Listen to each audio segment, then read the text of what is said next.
Inilah Binsar Manik, penyintas TBC yang kini aktif menjadi pendamping penderita TBRO di Jakarta. Terpapar bakteri tuberkulosis pada 10 tahun silam tidak membuatnya menyerah dan takut pada penyakit mematikan tersebut.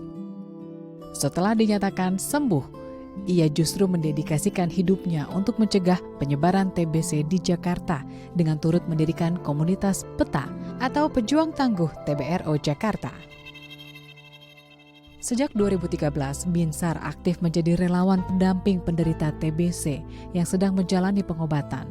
Tak hanya memperjuangkan hak-hak pasien, ia juga melakukan tracing atau pencarian penderita TBC untuk mencegah penularan dan mengedukasi warga agar mau menjalani pengobatan di rumah sakit. Nah, ada panggilan hati yang memang kita tidak bisa pisahkan dari apa yang ada dalam hati kita. Karena apa? Karena kita sudah mengalami apa yang mereka alami sebelumnya, bahwa mereka butuh pendamping, butuh support ya, butuh edukasi dan informasi yang mereka belum ketahui sebelumnya terkait pengobatan ini. Karena kita tahu kalau dia tidak berobat, dia akan menularkan kepada orang lain, lalu kemudian akan memperburuk keadaannya sendiri.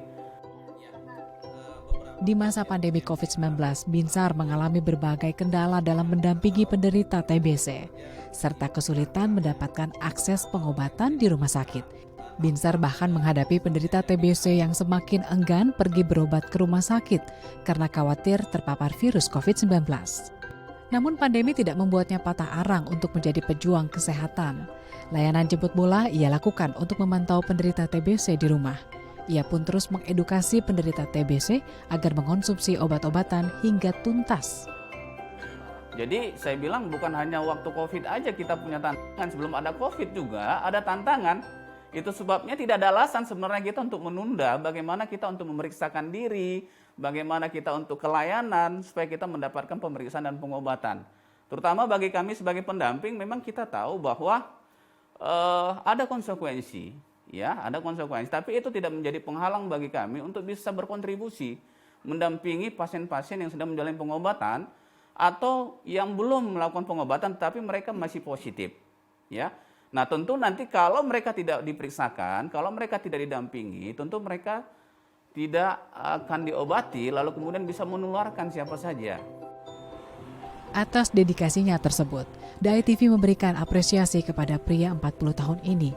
Plakat penghargaan dan uang tunai diberikan sebagai dukungan Dai TV agar ia tetap semangat menjalani aksi kebaikan dan menjadi inspirasi bagi pemirsa Dai TV. Penghargaan ini diberikan dalam rangka memperingati hari ulang tahun Dai TV yang ke-14. Mengambil tema Indonesia Bangkit, Dai TV memberikan penghargaan kepada mereka yang berperan sebagai garda terdepan dalam menangani dampak pandemi COVID-19.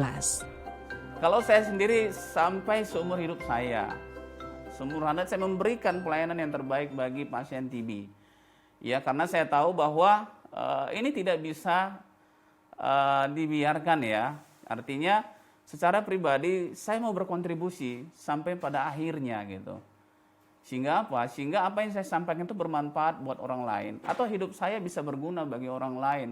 Untuk menolong orang lain. Jadi sampai kapanpun saya akan memberikan waktu, memberikan hati saya, memberikan apapun. Sehingga banyak orang-orang yang sembuh. Atau banyak orang-orang yang diselamatkan dari penyakit TBC. Ini komitmen saya secara pribadi. Ini komitmen kita, teman-teman kita yang mendampingi, saya pikir mereka memiliki komitmen yang sama, yaitu apa? Melayani dengan hati. Fikri Aditama, Hairudin, Dai TV.